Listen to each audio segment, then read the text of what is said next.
What it do, what's popping, what's rocking, and what it shall be. Floss mode. What's good? I want to bust this PSA out real quick. I do this shit. I do this shit just because of the fact of I'm connected to a lot of these people and these stories. It's the only reason why I speak on this shit. You know what I'm saying? I don't do it for likes or, cloud chasing or half the time I see these people talking about these segments and interviews. They don't even know these artists. You feel me? Half the time they don't even know them. Well, I speak on it is because I know most of these artists. You know what I'm saying? Your favorite artist is me, Floss Mode. But I'm speaking on today about the recent interview with Special Ed and the VLAD interview. First of all, big up to my homeboy, Special Ed. I've been knowing Special Ed for about 20 years.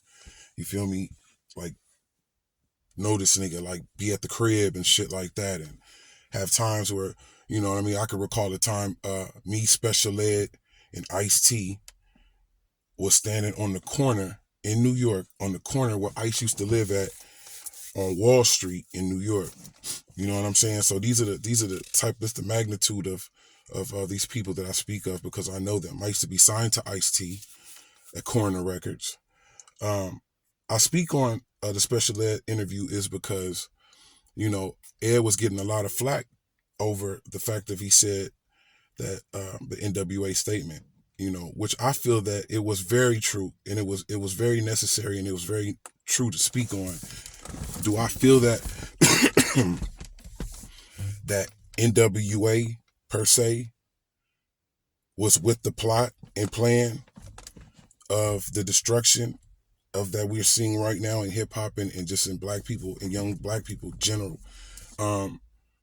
No, I don't feel that NWA was knowledgeable about what was going to go on and the plot and the plan that was about to go on. I think they was just in the studio dodging felonies and dodging, poverty and going through and death from what goes on in the hoods. I feel like Dr. Dre and them was just making dope ass music.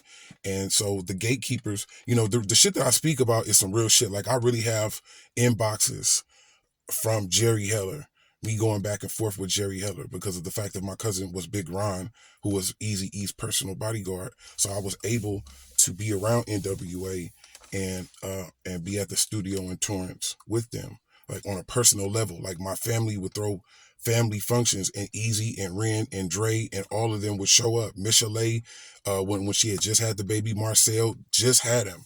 You know what I'm saying? So my grandmother was alive dancing with him. So this is like some family shit that I speak on. It's not like no clout chasing or whatever, but I feel like the gatekeepers of the music industry were the people who came with the plot and plan. Like, as speaking from an artist standpoint, when I used to be signed, I noticed that as soon as we signed as the group Himalayas, we assigned to Red Ant Entertainment, which was Randy Phillips, that is the chairman and CEO of AEG Entertainment, one of the biggest concert promoters in the whole world. So it was like I got to sit up with Randy Phillips and all these people, and I actually seen as soon as they signed us, the first thing that they said was, Can you sound like this? Or the West wasn't popping at that time when we had got signed. We was like, well, let's get it popping. They was like, no, we want you to sound like this. The West Coast is not popping right now. I'm like, well, if it ain't popping, let's get it popping.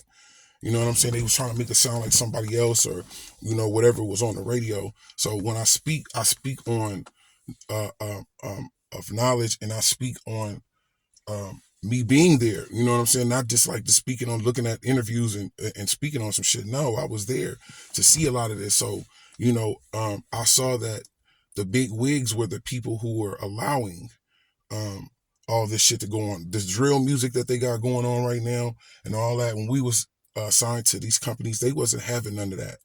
Like, they really had you on being some artists and, you know what I'm saying? All this, like, talking about guns. And plus, when we were artists, I come from the same street that these niggas come from. So, I just thought differently. I was like, okay, if I'm going through this over here and I'm tired of it, why would my blessing, something that I bring to the table that I'm blessed with, why would I bring that negativity with me on somewhere that you know what I'm saying? This is my scapegoat. I can get away from this shit from doing this. But for some reason, these young artists, they come and bring it with them. You know what I'm saying? So that's the reason why it's a bunch of death and all that going on. You know, like I said, I'm an artist that speak about these things because I was there and I know. You know, when I wear this Eazy-E shirt, I wear it because of the fact that I have an album with Eazy-E. I'm on Eazy-E's album, Impact of a Legend, all over the album. So I speak on, and I know certain things that, you know, a lot of people don't know. I sit back and I watch these interviews, and then sometimes I see certain people's platform, and they be on some funny shit, like just because they don't know or see my face or know exactly who I am, that, you know what I'm saying? I didn't put in the work or I didn't pay my dues. So I just look at these suckers as suckers and busters. But yeah, man, you know, all I have to say is, you know, back up off my homeboy Special Ed. You feel me?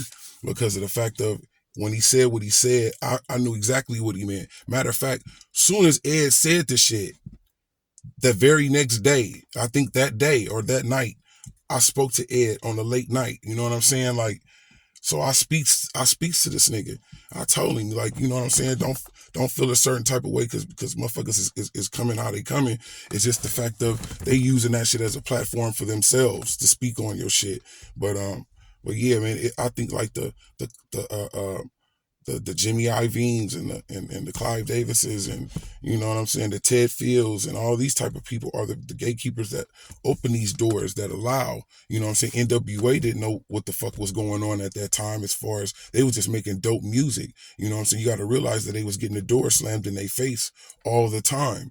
You know what I'm saying? It took Jerry Heller, a white man that was Jewish, to be able to open these doors that they couldn't open.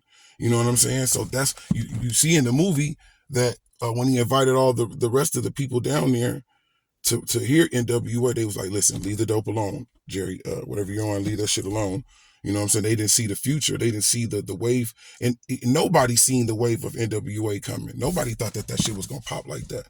You know what I'm saying? But it took a white man, a Jewish man, you know, the JDL and all of that to open these doors. And when he opened the doors, they blew him off. So, you know, I just wanted to clear the air, you know, or just speak my piece on as far as with Special Ed. Big up, like I said, big up to my homeboy Special Ed. I'm sure I'll speak to him about this after this. But you know, nah, get up off my own boy. You know what I'm saying? I think he spoke the 100% truth. And then I feel like the elites, the top dogs, the elites, they saw what was going on in NWA that time, and he was like, you know what, this could be this actually could be the soundtrack that we've been looking for the black people to kill all each other. They have a soundtrack to kill each other with, and NWA was it. You know what I'm saying? And it made a lot of people very, very, very rich. So I just wanted to air my piece out and say that, you know what I'm saying, about the Special Ed interview. Big up to Special Ed, man. You know what I mean? 100. What's up? Floss mode. Gone.